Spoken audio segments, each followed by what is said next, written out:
Welcome to Touching Life Deeply channel. This research series is published on the channel at 8 Euro p.m. Hello and welcome to this deep dive. Today we're wading into, well, the really incredible process of how your body builds long-term protection against infections it's seen before. Basically how your immune system remembers. Exactly. Think of it as, getting a look inside your body's own biological memory system. We're going to focus specifically on two key players, B cells and T cells, and how they actually develop this amazing ability. And we've got a stack of your source material here, some recent research papers, reviews to guide us through it. Sounds good. Yeah, we're talking about immunological memory. And it's not like remembering your keys, obviously. Right. It's a cellular thing, a molecular recall system. It's how your immune system spots a threat it's dealt with previously, maybe a virus, maybe a bacteria, and hits back much, much faster and stronger the next time. And this idea, that getting sick with something once can protect you later, that's ancient, isn't it? It's the whole basis for vaccines, even before we knew what microbes were. Absolutely. People saw it happen. They didn't know why, but they saw the system could remember. And it's the adaptive immune system, mainly through its B and T lymphocytes, that builds this really long-lasting recognition. So after you first encounter an antigen being the trigger, right? Like from a virus or vaccine. Exactly, anything that kicks off the response. So after that first encounter, a small group of the B and T cells that recognized it survive. These survivors, they are the memory cells. They hold the key. Okay, so let's unpack the B cells first. They're the antibody makers, the sort of targeted missile producers. How does a completely naive B cell, one that's never seen this specific threat, how does it learn to instantly churn out the perfect antibody later on? Well, the sources lay out a couple of paths. When that naive B cell first meets its antigen, and this usually needs critical help from a type of T cell, the CD4 helper T cells, it gets activated. Right, activation is the first step. From there, it's got choices. One route is pretty quick differentiation into short-lived plasma cells. Plasma cells. Those are the antibody factory. The immediate ones, yes. Like first responders, they pump out a wave of antibodies right away to fight the current infection. This can happen fairly fast, sometimes outside of those specialized zones we'll talk about. But that sounds like a temporary fix. Where does the long-term memory come in? The really lasting protection? That's where the germinal center reaction comes into play. This usually happens inside lymphoid tissues, think lymph nodes or the spleen. Okay. And this reaction is absolutely vital for creating strong, durable memory. And it really, really needs that strong partnership with the CD4 helper T cells. So the T cells are essential here. Critically important. Right. One source specifically mentions a protein called SAP inside those hyper T cells. It seems crucial for this whole long-term memory pathway in B cells to even happen properly. Yeah. Without that kind of help, the memory is just weaker. So the germinal center, is it like a memory boot camp for B cells? That's actually a pretty good analogy, yeah. Inside this germinal center, the activated B cells divide like crazy, and they do something remarkable called somatic hypermutation. Hypermutation, they're changing their own genes. Deliberately. They introduce tiny changes, essentially typos, into the genes coding for their antibody. Then comes affinity maturation, basically survival of the fittest. Only the B cells, whose mutated antibodies bind really tightly to the antigen, get the signals to survive and multiply. Wow. So it's like an accelerated evolution process right there in the lymph node, making stickier antibodies. Exactly. Stickier and more effective. And this whole intense selection process leads to two main types of memory specialists. Yeah. The high-affinity memory B cells, or MBCs, Okay. and the long-lived plasma cells, LLPCs. This finishing school in the germinal center is what makes this second response so much more powerful, not just faster, but with far superior antibodies. Right. So two specialist types come out of this factory. What do they do differently? What are their roles? Okay, so LLPCs, the long-lived plasma cells, they're the endurance athletes of antibody production. They often pack up and move, finding safe spots, often in the bone marrow. In the bone marrow. Interesting. Yeah, and there they just sit and continuously secrete antibodies. They maintain that baseline level of antibody protection in your blood and other fluids day in, day out. So that's your constant, ready-to-go shield. Precisely. It provides immediate neutralization if the pathogen shows up again, without needing any further signals. Now, the MBCs, the memory B cells, they're different. They're more like circulating sentinels. Patrolling the body. Exactly. They travel around, reside in different tissues. They don't usually secrete antibodies themselves, not much anyway. But they are primed, they're ready. If they encounter that antigen again, Yeah. even years later, Bam, they reactivate. instantly, they start dividing rapidly, differentiate into a whole new army of plasma cells, churning out those high-affinity antibodies. And importantly, they also make more memory B cells, restocking the pool. That's your massive, fast recall response. And it sounds like there are molecular controls deciding which path a B cell takes, become an MBC sentinel or an LLPC factory worker. That's right. The sources mention specific transcription factors. These are proteins that switch genes on or off, directing the cell's fate. Okay. So factors like BLIMP1, XBP1, IRF4, they push the B cell towards becoming a plasma cell. They turn off the B cell identity genes like PAX5 and MITF and turn on the antibody secretion machinery. And conversely. But conversely, PAX5 and MITF are really important for keeping a cell as a naive or memory B cell, stopping it from becoming a plasma cell too soon. It's all about this complex balance of signals and factors. And the sources say these cells, both the memory B cells and the long-lived plasma cells, can last for decades. That's incredible. It really is, providing immunity long after the initial infection or vaccine, sometimes seemingly without even needing to see the antigen again. Which really connects back to why vaccines for things like measles or smallpox work so well for so long. It's these cells sticking around. Absolutely. Studies have shown these populations persisting for many, many years. Okay, so that covers the B cell side, the antibody memory, but the immune system has that other big arm, the T cells. How do they build memory? Right, the T cells. Well, like B cells, it starts with naive T cells encountering their specific antigen. This antigen is usually presented to them by specialized cells, APCs, antigen-presenting cells. Usually in the same places, like lymph nodes. Often, yes. So that interaction plus other signals activates the naive T cell. It starts dividing and differentiating into effector T cells. Effectors being the ones that do the immediate work. Exactly. You've got cytotoxic T cells, usually CD8 positive, that directly hunt down and kill infected cells. And helper T cells, usually CD4 positive, which are like the coordinators, sending signals to B cells and other immune cells. And again, like with B cells, most of these worker T cells die off once the threat is gone. That's the typical pattern, yes.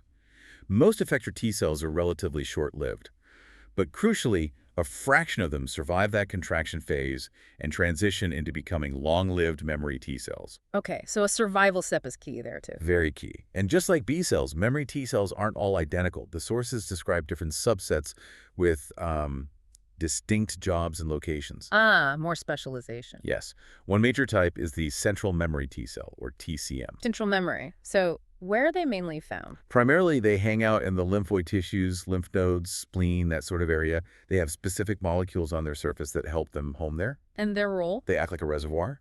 They're really good at proliferating, dividing rapidly. If they see the antigen again, they can quickly generate a large wave of new effector cells. Think of them as the strategic reserve, ready to deploy reinforcements from central command. Okay, central reserves. What else? Then you have effector memory T cells, PMs.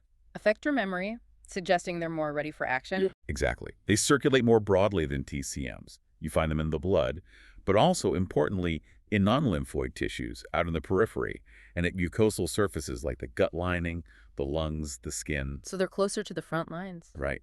They're poised for more immediate action, right where pathogens might enter or infection might be starting. They often retain some effector functions already, your frontline responders. And I think the sources mentioned another type, ones that actually live in the tissues. Yes, that's a really fascinating population. Tissue-resident memory T cells, or TRMs. Tissue resident. They just move in permanently. Pretty much. They differentiate and then take up long-term residence right there within specific tissues like the skin, the gut, the lungs, even the brain.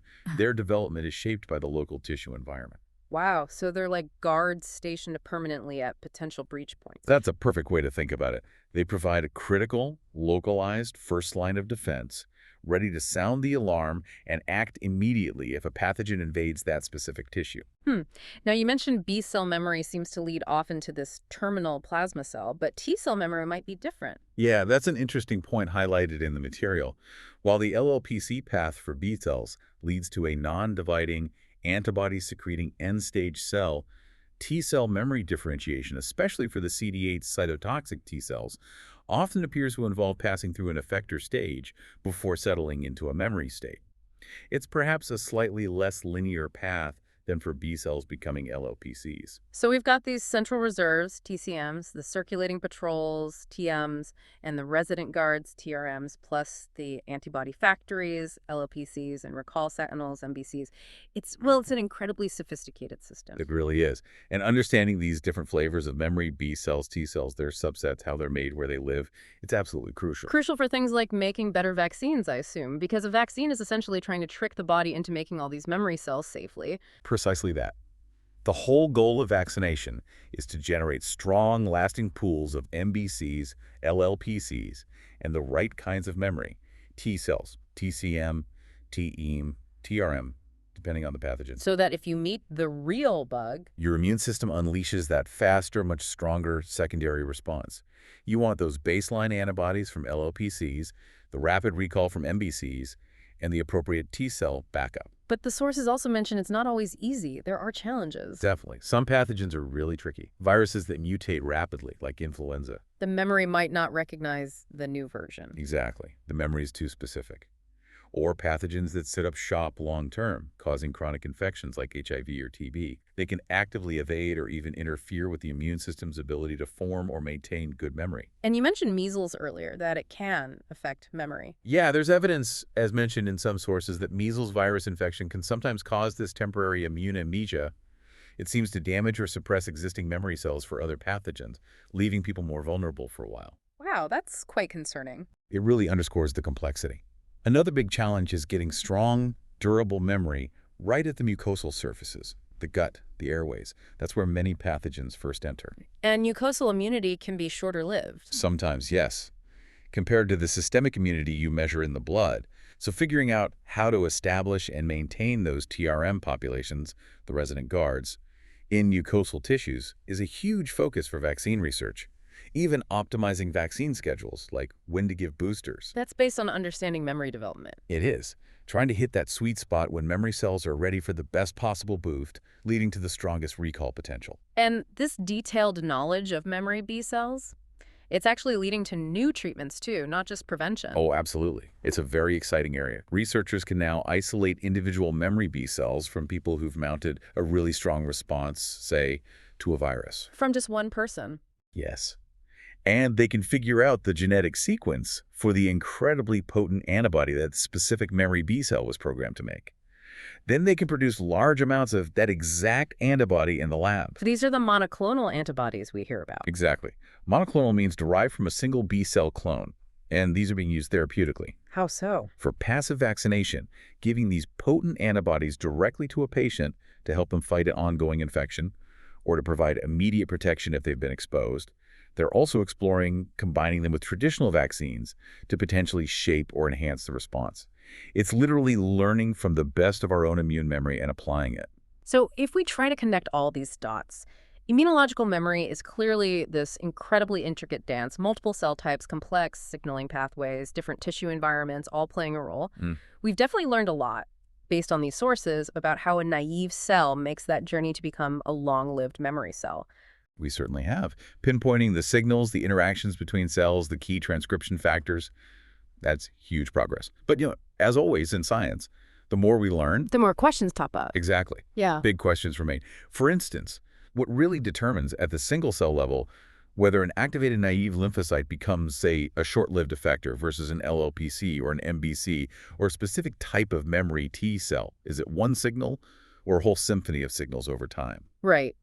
And how does the local neighborhood, the specific tissue microenvironment, the gut versus the skin versus the lung, how does that shape the TRM cells that decide to live there? What makes them stay? How does it affect their function long term? That's a major area of research. And another huge question is just capacity. How does our immune system manage to accommodate potentially millions of new memory cells generated by every infection, every vaccine, throughout our lives, while still holding on to the old ones? Can it get full? Well, there seems to be a remarkable ability to make space. But how the system senses the overall number of lymphocytes, how it regulates the size of the memory compartment, that's still being figured out. It's part of a much bigger puzzle about immune system homeostasis, which really leads to a fascinating thought, doesn't it? Considering how dynamic this memory is, how it's made, how it lasts, how it's shaped by everything from the type of bug to our age, even where the cells live, How can we best leverage this incredible biological system? How can we harness it to design vaccines or therapies that give us truly universal, really long-lasting protection against, well, all the diverse threats out there? And finally, some of the information in this research episode has been compiled from public sources and scientific publications. We are not responsible for any misuse of the content beyond its intended purpose of education and raising awareness. Don't forget to follow Touching Life Deeply so you won't miss our next meaningful insights.